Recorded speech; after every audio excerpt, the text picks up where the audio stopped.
At the very heart of Send International is the proclamation of the gospel, inviting people to receive God's gift of salvation.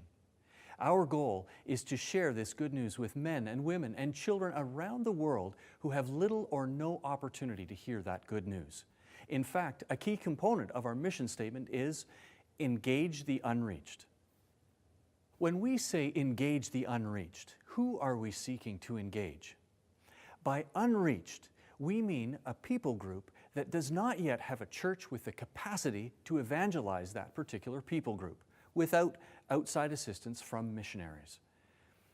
One of the important criteria that we use in making this determination is the percentage of the population who consider themselves to be evangelicals. If that figure is less than 2%, we would generally consider that people group to be unreached.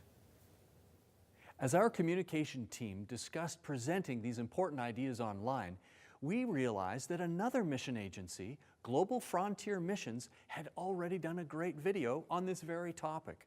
So rather than creating our own, we are going to share their video. Most of the rest of this post, therefore, is that video entitled, "What is a UPG?" What is a UPG? UPG stands for Unreached People Group, but to understand what that means, we need to first talk about people groups. When Jesus told his followers, "Go and make disciples of all nations," the Greek words he used were ta ethne, meaning all ethnic groups or people groups. So what is a people group? A people group is basically a group of individuals that have a common sense of history, language, beliefs, and identity. It is pretty much a group of people that considers us, and everyone else, them. While there are about 196 countries in the world today, there are over 16,000 distinct people groups. Let's look at Pakistan as an example. That is one nation going by our English word, but ethnically Pakistan has over 400 distinct nations or people groups within its borders. Around 7,000 of those 16,000 total people groups are considered UPGs, or unreached people groups.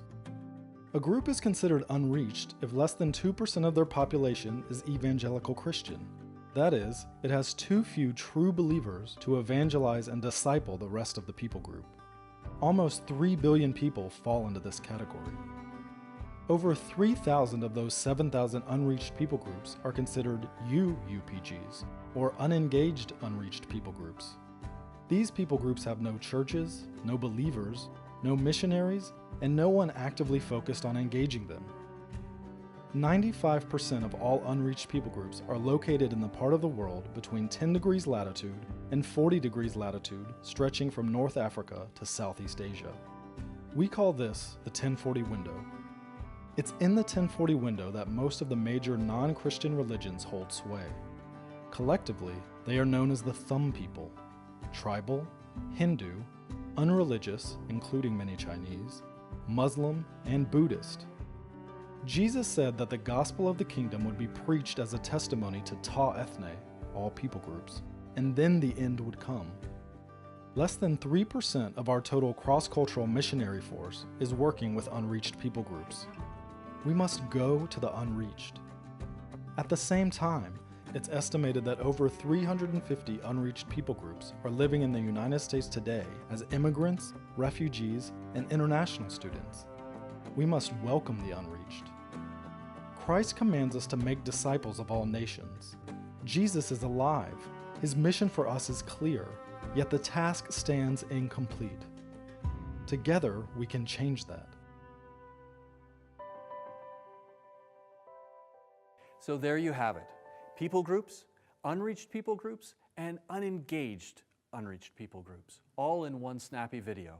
And a big thanks again to Global Frontier Missions for preparing such a great resource. And thanks to you for watching and considering how you might participate in engaging the unreached. We have lots of resources on our website for you and your church. Right after this video, the links will be there for strategic prayer, to make purposeful donations, and maybe even to personally go, either short-term or long-term. Thanks for watching.